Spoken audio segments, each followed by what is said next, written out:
Sur Radio Pluriel, bienvenue en tout cas cet après-midi. Nous sommes en direct sur la 23e édition du Mondial des métiers. On a l'occasion de revenir pleinement justement sur différentes carrières tout au long de ce week-end que vous pouvez bien sûr exercer. Ici juste à côté de nous, on a notamment l'art floral, la parfumerie, on a aussi les métiers d'automobile, les métiers de bouche, la poissonnerie, la restauration collective. On va nous rejoindre tout à l'heure. Nous recevons dans notre émission Géraldine S, qui est chargée de recrutement au carré social associatif. Bonjour. Bonjour. Très heureux de vous accueillir sur notre antenne. Vous allez pouvoir nous parler justement de ces métiers sociaux qui sont de plus en plus à la mode. Hein, on en parle de plus en plus, notamment pour les EHPAD. Hein, c'est le sujet d'actualité aujourd'hui. Alors nous, effectivement... L'accompagnement. Voilà, c'est ça. Donc pour vous présenter rapidement, le carré social associatif, c'est un groupement d'employeurs, donc secteur associatif. Et c'est, si vous le voulez, une plateforme de recrutement pour 4 énormes associations lyonnaises qui font du maintien à domicile depuis 40, voire même 60 ans. Je vous les cite, peut-être que vous les connaissez. Vous avez peut-être entendu parler de Maintenir, Maxi-Aide, SMD, OFTA. Et effectivement, pour ces structures-là, je suis chargée d'opérer le recrutement pour des postes d'aide à domicile, d'aide ménagère, d'assistante de vie aux familles, d'auxiliaire de vie sociale, qu'on appelle maintenant, le diplôme a changé, accompagnant éducatif et social.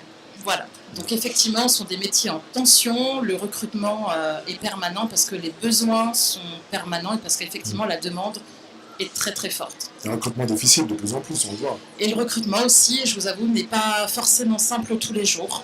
C'est pas forcément simple. Il y a une certaine image du métier qu'il faudrait revaloriser. Alors, on a une fédération, UNA, qui travaille à SNAB, Union nationale des aides à domicile. Après, néanmoins, auxiliaire de vie a malheureusement, à tort, peut-être une mauvaise image. Peut-être que dans l'esprit général, auxiliaire de vie est considéré à tort comme simple femme de ménage. Or, c'est pas du tout ça. Une auxiliaire ou un auxiliaire de vie à domicile va aider une personne dépendante à son domicile pour tous les actes de la vie quotidienne de A à Z.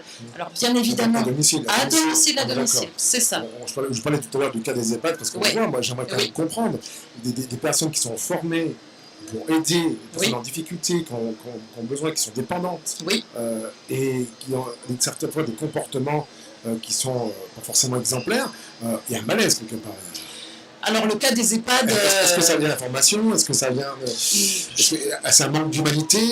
Parce qu'aujourd'hui, je pense que pour travailler dans le milieu social, la première des priorités, c'est être humain, quoi. C'est ça. Pour nous, on dit même que ça doit être une vocation. Il faut savoir pourquoi vous levez le matin. Effectivement, si vous n'avez pas un minimum d'empathie, si vous n'avez pas envie de vous sentir utile, et si votre but n'est pas d'aider les autres, faut changer de métier. C'est clair et net. Le cas des EHPAD, moi je l'entends comme vous aux médias, ce qui se passe, la difficulté de recrutement aussi. Moi je suis plus spécialisée domicile, mais oui, j'entends ce qui se passe dans les EHPAD. C'est pas simple. Ça n'a pas l'air simple pour eux non plus. D'accord. Patrice? Alors, les questions qu'on peut se poser justement quand on parle avec vos 4 associations, c'est des questions qui sont liées à la fois à la personnalité des personnes qui sont aidées, mais aussi de leur famille. Parce qu'en effet, quand on a une personne qu'on ne paye pas, qui est payée par la Sécu souvent, et que cette personne fait un travail qui ressemble au travail qu'on connaît habituellement d'une femme de ménage, et on a tendance à la considérer comme une personne qui n'est vraiment pas une personne de soins, une personne d'empathie. C'est un manque de la part des familles. On ne comprend pas très bien qui vous a fait. Nous, nos équipes, bien sûr, on leur dit, suite à leur demande des familles, des personnes âgées, ou des personnes en situation de handicap moteur, on leur dit bien, vous aurez votre auxiliaire de vie pour vous aider le matin, par exemple, à vous lever, pour vous faire une aide à la toilette, au lit, au lavabo, à la douche, à la baignoire, pour vous habiller. Alors, bien évidemment, il y aura aussi une partie d'entretien du logement de repassage, mais il y a aussi toute une partie sociale. Souvent, l'auxiliaire de vie, c'est la seule personne que va voir la personne âgée de la journée. Donc clairement, humainement, c'est un métier extrêmement riche. Il y a des liens très forts humains qui se tissent entre l'auxiliaire de vie et la personne âgée. Il y a d'autres missions telles que la stimulation intellectuelle, telles que emmener cette personne... telle que l'emmener à ses rendez-vous. Sans cet auxiliaire de vie, cette personne dépendante ne peut pas vivre chez elle. Donc c'est bien plus qu'une femme de ménage. Et c'est ça aussi le problème un petit peu d'image qui serait à redorer. Alors on est là pour ça, on est là pour dire quelles sont les bonnes images qu'il faut avoir pour ces personnes. Il y a aussi peut-être une distinction qui est encore restée dans les familles et qui n'est pas une bonne distinction, c'est la distinction entre le soin et le soin à domicile, comment on travaille avec les personnes, ce que font les aides-soignantes, c'est pas la même chose que ce fait l'infirmière. Il y a ce côté-là.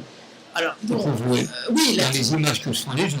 Alors concrètement, les auxiliaires de vie que l'on va embaucher sont qualifiés, quoi qu'il arrive, expérimentés quoi qu'il arrive. Nous, en tout cas pour les associations du carré social, ça va être notre critère de recrutement. À minima, une expérience, voire un diplôme, donc vous pouvez être assuré que la personne aura les compétences requises, voire même les structures du carré social peuvent former au démarrage en interne. Donc c'est ça aussi, on les accompagne, les nouvelles recrues. Donc dans tous les cas, la personne dépendante peut être rassurée, on lui enverra un professionnel avec un P majuscule. Ça, c'est très important de le dire, il faut le dire à tout le monde, à nos auditeurs. Alors, il y a un autre aspect qui est important, c'est pas facile de faire ce travail-là, et quelquefois, il faut venir le matin, il faut revenir le soir.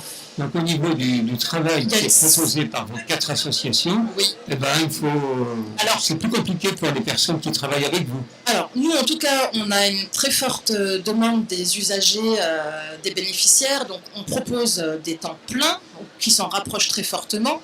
Néanmoins effectivement quand on fait ce métier-là, que ce soit chez nous ou ailleurs, oui, l'une des contraintes de ce métier est d'avoir une certaine disponibilité horaire. Ouais. Effectivement, si vous cherchez à travailler que de 9h à 16h, ça va être compliqué pour ce métier-là, on est bien d'accord. Pour faire ce métier-là, il faut au moins pouvoir être libre et être sur son lieu de travail, donc dès 8h le matin, grand maximum. Vous imaginez bien, si vous avez 88 ans, on ne va pas vous aider à vous lever et vous faire votre toilette seulement à 10h le matin. Donc, il faut venir tôt. 8h, 7h30, 8h, ce serait déjà pas mal. Pareil, le soir, si vous pouvez terminer, allez, on va dire vers 18h30, 19h, c'est bien. Au moins, dans cette amplitude horaire-là, on peut vous mettre le maximum d'heures, on peut vous proposer un temps plein. Et je termine juste, évidemment, il y a un week-end sur 2 qui est travaillé, puisque forcément, la dépendance des personnes ne se suspend pas le vendredi soir pour reprendre le lundi matin. Donc, ça travaille 7 jours sur 7, donc 4 heures sur 24. Pas 7 jours sur 7, 5 jours sur 7. On travaille 7 jours sur 7 avec les personnes âgées. Ah oui, il n'y a pas de... Oui, on leur donne des jours de repos, bien évidemment, on respecte le code du travail. Mais oui. Ça travaille à temps plein. Ça c'est clair. Du matin au soir, la nuit aussi, pour les cas Il y a parfois des postes de nuit, oui, ça existe. Alors, c'est pas tous les jours qu'on en a, ça existe, mais oui. Pour les personnes les plus dépendantes. Exactement. Donc c'est un métier en pleine expansion, en plein développement, mais clairement, il y a une image du métier franchement à revaloriser. Une auxiliaire de vie n'est pas une simple femme de ménage, au contraire.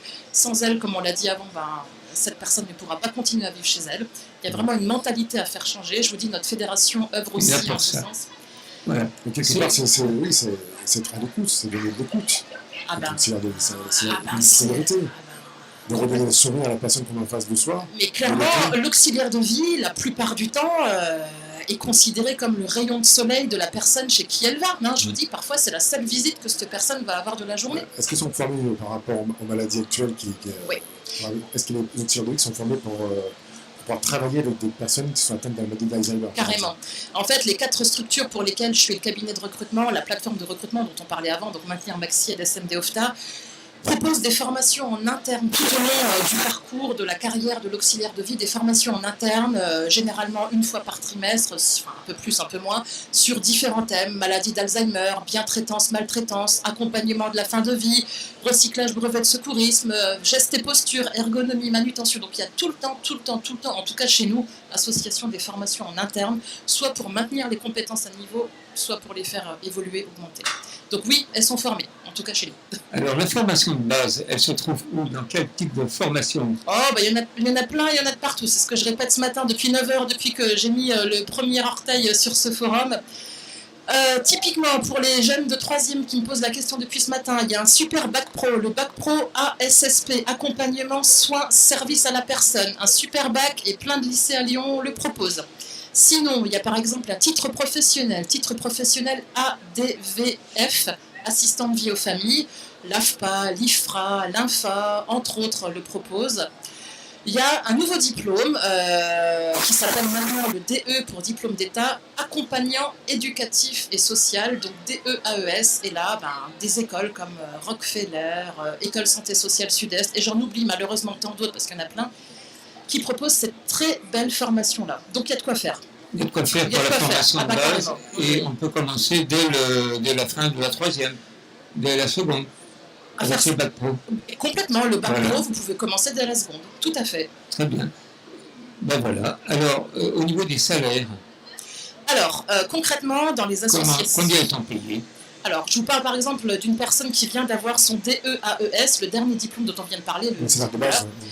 accompagnant éducatif et social. Chez nous, dans les associations, une personne fraîchement diplômée, donc qui n'a pas encore d'expérience, va toucher 10,51 € brut par heure, sachant que chaque année, à la date anniversaire d'embauche, elle va passer au coefficient supérieur, à l'échelon supérieur dans la grille de salaire. Un coefficient qui change tous les ans. C'est ça, et donc ça va induire un petit changement de salaire aussi chaque année à la date anniversaire d'embauche.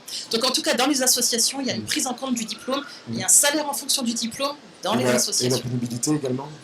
Et la pénibilité, travail de nuit. Alors oui, le salaire est majoré, dimanche, jour férié, travail de nuit, on respecte bien évidemment les dispositions légales. Les 4 associations dont je vous ai parlé existent depuis 40 ou 60 ans.